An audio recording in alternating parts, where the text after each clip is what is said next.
안녕하세요. 경의서당의 강경입니다. 모양이 비슷한 한자 모아서 보면 쉽습니다. 붓수로 뜻을 구분하고 나머지로 음을 구분하시면 되는데요. 오늘 13번째 시간입니다. 잠깐 저랑 같이 모양 비슷한 한자들 쉽게 구분해 볼까요? 첫 번째 고울군, 무리군을 보시면 앞에 있는 임금군자가 발음을 주고 뒤에 있는 한자들이 뜻을 주고 있는 한자입니다. 그래서 고울군자는 뒤에 있는 한자가 고울읍자를 상징하는 부수인데요. 왼쪽에 오게 되면 언덕이지만 뒤쪽에 오면 마을이라는 상징입니다. 임금이 마을을 나눴습니다. 나눌 때 군이라고 나눴습니다. 중국의 군현 제도를 그대로 조선이 받아들이지요. 그래서 군현 할 때 쓰는 군자가 되겠고요. 무슨 군 할 때 쓰는 우리가 나누는 구역이 되겠습니다. 누가 나눴냐? 임금이 나눴다. 이렇게 표현하시면 좀 편하겠죠. 두 번째, 임금이 있습니다. 그러면 양양을 집어넣어서 사람들이 한두 명이 있는 게 아니라 양이 떼지어 있는 것처럼 많은 사람들이 임금 근처로 모였다는 뜻입니다. 만약에 임금군을 지금의 우리 대통령이라고 한다면, 자, 대통령이 오셨습니다. 아무도 가지 않는 게 아니라 엄청난 사람이 많이 가서 경우가 힘들겠죠. 그래서 어떤 지도자, 임금이 왔을 때 사람들이 모여들이는 것을 양떼처럼 모인 걸로 그려서 무리군이라고 하는데요. 우리가 무리 지어서 있을 때 생기는 심리들을 군중심리라고 하잖아요. 군중 속으로 이렇게 표현하는 것처럼 무리군자는 그럴 때 쓰는 한자가 되겠네요. 상당히 똑같아 보이지만 붓으로 구분하면 쉽게 볼 수 있습니다. 두 번째, 공공하고 끊을 자로 온통체 보시면 언뜻 보면 똑같아 보이는데 구분 좀 해볼까요? 앞에 있는 장인공은 기술자고요. 뒤에 있는 한자는 힘력인데요. 장인공자가 발음을 주고 앞에 있는 한자가 공공이라고 우리가 외우고 있지만 이 공공의 뜻을 좀 해석할 필요가 있습니다. 내가 이룬 성공이라는 뜻입니다. 성공. 업적. 그러면 내가 하루아침에 이룬 것이 아니라 열심히 만들어서 이룬 업적이기 때문에 성공할 때 쓰고요. 공로상 할 때 쓰고 이럴 때 쓰는 한자인데 장인공, 기술자 하루아침에 되는 거 아닙니다. 노력하여서 이루었다 해서 공로할 때 쓰는 공자가 되겠습니다. 성공공자로 하시면 됩니다. 그 다음 한자는 끊을 절 온통체라고 하는데 칼을 들고 끊겠지요. 앞에 있는 한자는 7조각 낸다고 하면 쉽게 외우실 수 있지만 원 뜻은, 자, 우리가 택배 박스가 오게 되면 가로로 뜯고 세로로 뜯어서야 상자가 열리는 것처럼 칼집을 가로로 내고 세로로 낸다는 뜻을 그림으로 그린 겁니다. 그러다 보니까 7치라고 비슷하게 듣는데 그런 뜻은 아니고 가로와 세로로 다 뜯어버리다, 다 열어버리다 라고 해서 다 온통 끊었다 라고 해서 온통체 끊을 절이라고 하고 있는 한자라고 합니다. 그래서 일절, 일체 할 때 해석이 달라지는 거 아시지요?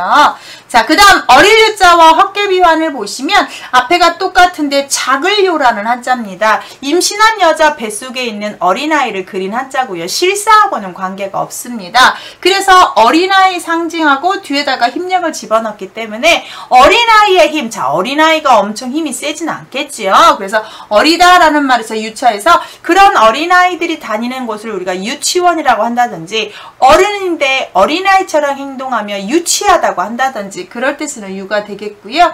헛개비 한자를 보시면 앞에 있는 어리다라고 하는데 어린아이들이 쉽게 심약하여서 헛것을 볼 수 있고 어른들도 마음이 허약해지면 헛게 보이더라 해서 환상적이다 할 때 쓰는 한자입니다. 실제 존재하지 않는데 내가 보인다는 뜻으로 한자를 그렇게 보이는 걸 그리다 맙니다. 내가 어리고 유약해져서 헛게 보이는 것들을 헛개비환, 환상할 때 쓰는 겁니다. 어릴유를 확실히 외우면 얘는 좀 외우기가 편하실 수 있습니다.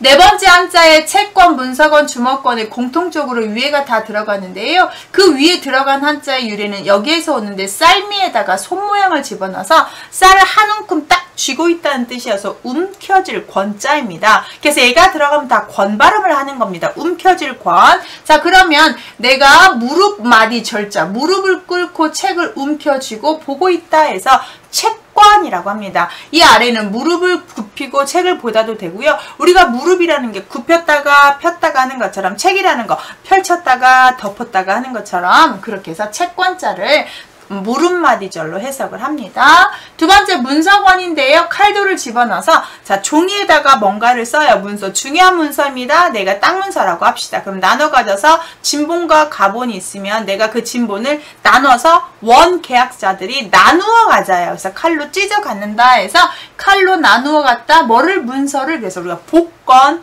증권, 회수권 이럴 때 쓰는 권자가 되겠습니다. 그 다음 주먹권자는 손수만 집어넣어서 이거를 강조한 한자입니다. 손으로 이렇게 움켜지다 해서 움켜지는 걸 주먹이고요. 이 주먹으로 싸운다는 건 권투라고 할 때 쓰는 권이 되겠습니다. 다섯 번째 보시면 등급급과 마시릅인데 뒤에 있는 한자가 급자여서 급발음과 흡발음을 하고 있고요. 뒤에 있는 한자가 미칠급이라는 한자입니다. 어떤 사람이 미친 사람 이런 뜻이 아니라 도달하다, 어디까지 이르렀다 라는 뜻이 되기 때문에 이쪽을 보시면 제가 주황색으로 쓴 자 위에 쪽 한자가 사람인에서 변형된 거고 아래 또 자는 손이기 때문에 사람이 손을 잡고 끝까지 데리고 가다라고 해서 목적지까지 이르다라는 뜻이 있습니다. 그래서 목적지까지 이른 것들을 종류별로 비슷한 것들끼리 무리지어서 급을 나누어서 묶었다. 비슷한 것끼리 묶었다라고 해서 급이어서 우리가 몇 급이니 아니면 몇 클래스 급학할 때 쓰는 몇 반 클래스라고 할 때 한자입니다. 급자. 그래서 어디에 도달하다 급자에 도달한 것끼리 묶어서 1등반, 2등반, 3등반 이렇게 묶는 것을 등급이라고 표현하고요. 입구를 집어넣어서 우리 입에 도달해서 산소가 도달해서 우리 폐까지 이렇게 가는 거 호흡법의 흡자가 되겠습니다. 입으로 마시다 해서 마실 흡자가 돼요. 급발음과 흡발음만 구분 잘 하시고 뒤에는 똑같습니다.